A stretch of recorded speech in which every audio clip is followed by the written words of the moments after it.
식사 순서를 바꾸면 독한 약을 먹거나 음식을 가려 먹지 않아도 건강해진다.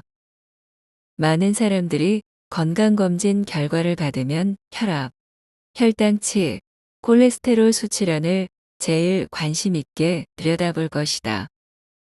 이 수치가 높을수록 소리 없이 다가와 목숨을 앗아간다는 심근경색과 뇌경색의 발병 가능성이 높아지기 때문이다. 수많은 전문의가 바쁜 일상을 살아가는 현대인에게 먹어도 되는 음식과 먹으면 안 되는 음식을 정해주거나 매일 규칙적으로 운동을 하라고 권유하지만 실천하는 사람은 거의 없다. 의사로 살아가면서 이런 현실을 수수방관하고 있을 수 없어 엮은 책이 바로 식사 순서 혁명이다. 안녕하세요. 건강을 읽다 건다입니다. 오늘 소개드릴 책은 식사 순서 혁명입니다. 지은이는 가지야마 시즈오, 펴낸 중앙북스입니다. 식사 순서 혁명이란 무엇일까요? 바로 먹는 순서만 바꿔보는 것입니다. 이 방법을 사용하면 우리가 평소에 먹던 것을 그대로 먹을 수 있는데요. 순서만 바꿔서 먼저 채소를 먹고 그 다음으로 단백질 반찬, 마지막으로 밥을 조금만 먹는 것이죠. 정말 이 순서만 잘 지키면 골치 아픈 고혈압, 고혈당, 고지혈증 문제가 해결될 수 있을까요? 이 책은 그 치료 메커니즘에 대해 설명하고 실제로 실천한 사람들의 몸이 개선되어 건강해진 경험담을 담고 있습니다. 식사 순서는 현재 질병 없이 건강하게 생활하고 있는 사람에게도 대단히 중요하다고 합니다. 건강 수명을 좌우하는 인슐린 호르몬을 제대로 지킬 수 있기 때문인데요. 이 책은 1000명 이상의 환자를 대상으로 한 데이터를 바탕으로 만들어져서 안심하고 실천할 수 있는 식사 순서 방법을 담았습니다. 특별한 무언가를 먹거나 힘든 운동을 할 필요 없어서 실천하기 쉽고 오래 지속할 수 있는 방법입니다. 저자 소개. 교토국립대학 의과대학을 졸업하고 교토시립병원에서 근무 후 2004년 가지야마 내과 클리닉을 개업했다. 현재 일본 당뇨병 학회 학술평의원으로 활동 중이다. 실천하기 어려운 식이요법 대신 식사 순서를 바꾸는 것만으로 혈당치를 개선하는 식사순서요법을 고안했다.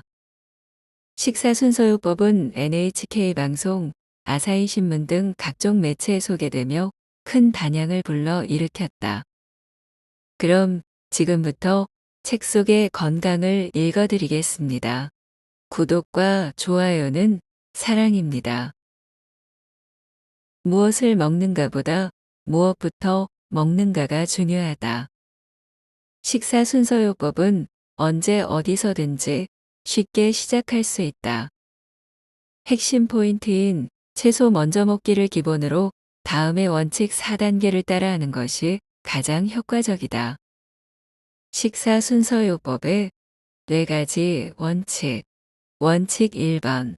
무조건 채소부터 먹는다. 원칙 2번. 채소 다음은 단백질 반찬을 먹는다. 원칙 3번. 밥은 마지막에 먹는다. 원칙 4번. 5분 이상 꼭꼭 씹으며 천천히 먹는다.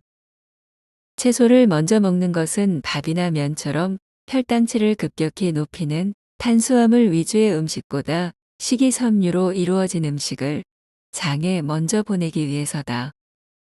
음식을 장에 보내기 위해서는 최소한 5분이라는 시간이 필요하다.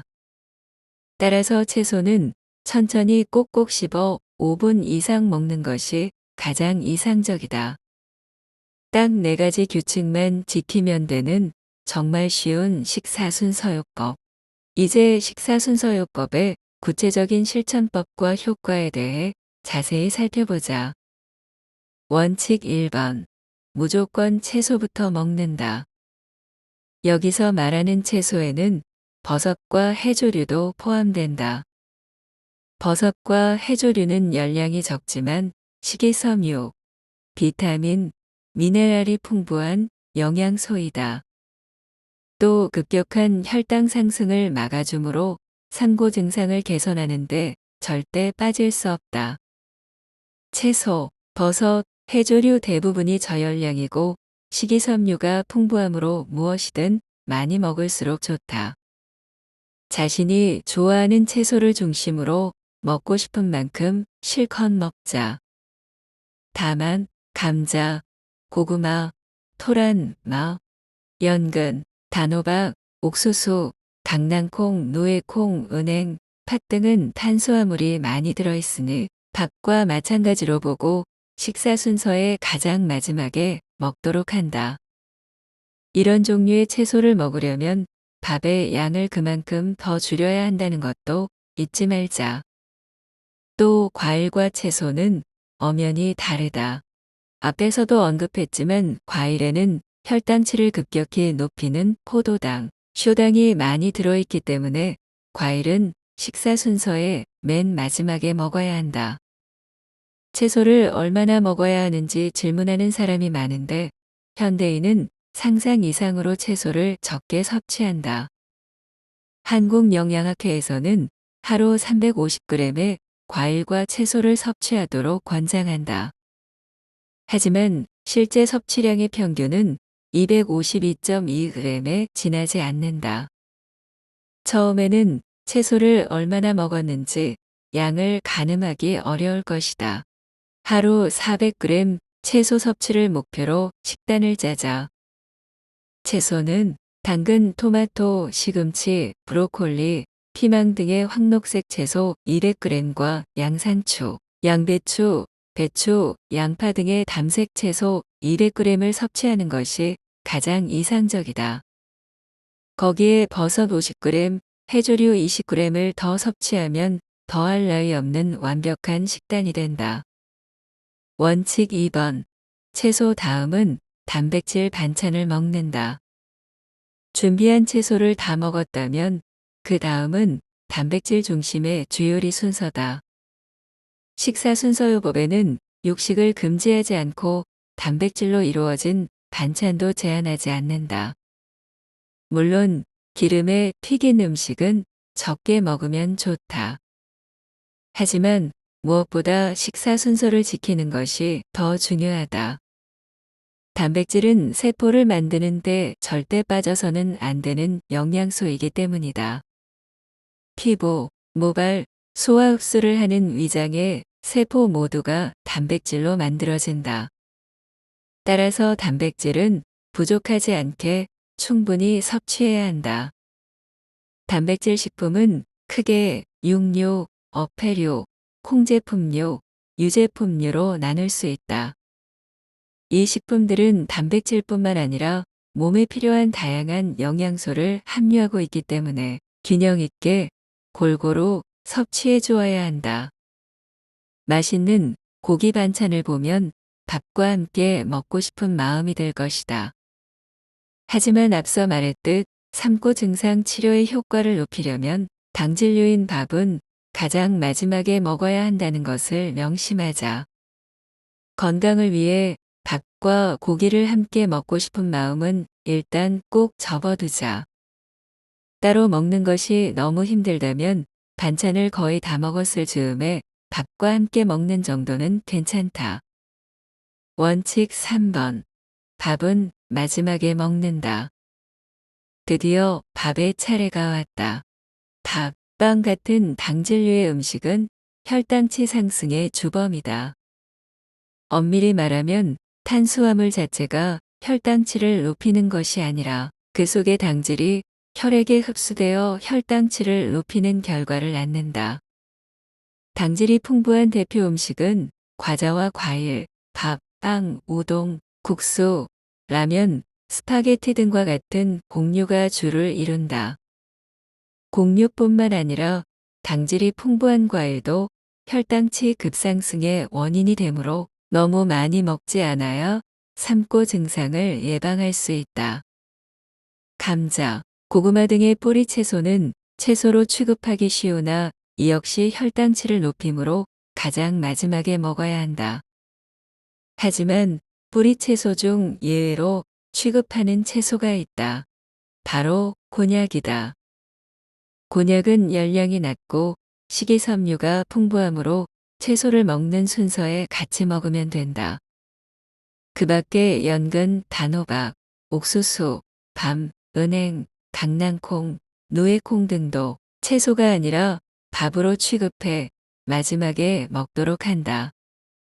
또 당면이나 춘권, 만두 등의 껍질은 전분으로 되어 있기 때문에 당진료와 같이 마지막에 먹되 적게 먹는 것이 좋다. 그렇다면 밥은 얼마만큼 먹어도 될까? 일일 섭취 열량을 기준으로 알아보자. 허용된 밥의 양. 일일 섭취 열량이 1200에서 1400kcal인 경우 한 끼에 100g, 작은 밥그릇으로 살짝 모자라게. 일일 섭취 열량이 1600kcal인 경우 한 끼에 150g, 작은 밥그릇으로 한 그릇. 일일 섭취 열량이 1800kcal인 경우 한 끼에 200g, 큰 밥그릇으로 한 그릇. 원칙 4번. 꼭꼭 씹으며 천천히 먹는다. 식사 순서요법을 하는 환자 중에 배운 대로 식사 순서를 지켰지만 혈당치는 그대로다라고 말하는 사람들이 있었다. 그래서 그들의 식사 모습을 자세히 살펴보았다. 그리고 한 가지 공통점을 발견했다. 모두 밥을 급하게 먹었다. 매일 바쁘게 살아가는 사람들은 짧은 점심시간 동안 밥을 물 마시듯 빨리 먹는다. 한간에는 빨리 먹고 일터로 돌아오는 것이 일 잘하는 사람의 특성인 양 생각하는 풍조도 있다고 한다. 실제로 식사 순서를 지키는 것보다 식사 시간 조절이 더 어렵다고 호소하는 환자들도 상당히 많았다. 오랫동안 몸에 익은 습관은 서서히 고쳐가는 수밖에 없다. 타이머까지는 못 챙기더라도 식사 시작 시간과 다 먹은 시간을 체크해서 한 끼를 먹는데 총 얼마나 걸렸는지를 확인하는 습관을 가져보자. 채소 메뉴를 먹기 시작한 시각에서 적어도 10분이 지난 후에 밥을 먹는 것이 가장 이상적이다.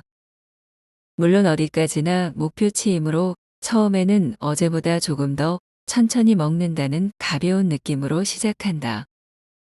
집에서 밥을 먹을 때는 채소를 전부 다 먹고 주요리를 반쯤 먹은 후 밥 공기에 밥을 담자. 이것만으로도 시간을 꽤 늘릴 수 있다.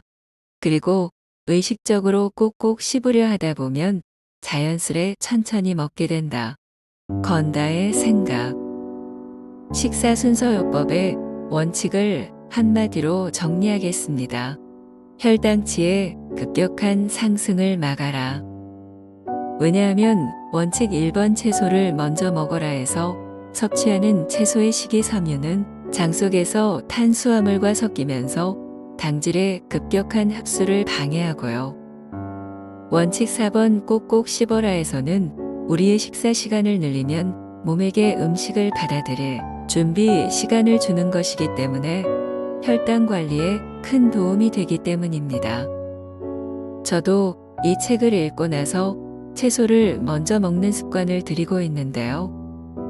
오늘도 상추부터 먹으면서 드는 생각이 내가 토끼인가 사람인가 라는 생각이 들었습니다. 그런데 이렇게 먹고 나서부터 확실히 식곤증도 덜하고 몸이 가벼워지는 느낌이 들었습니다. 그리고 무엇보다 평소 먹는 것을 바꾸지 않고 먹는 순서만 바꾸는 것으로 몸이 건강해진다는 부분이 마음에 쏙 들었습니다. 건다가 먼저 해보고 괜찮은 것만 여러분께 추천드리는 것이니 궁금증이 생기셨다면 한번 도전해보세요. 여기까지 해서 책의 내용 정리를 마치겠습니다. 오늘 영상 도움되셨다면 댓글 하나 남겨주세요. 여러분의 댓글을 하나하나 읽어보는 게 저의 행복입니다. 저는 다음번에 더 좋은 영상으로 찾아뵙겠습니다. 시청해 주셔서 감사합니다.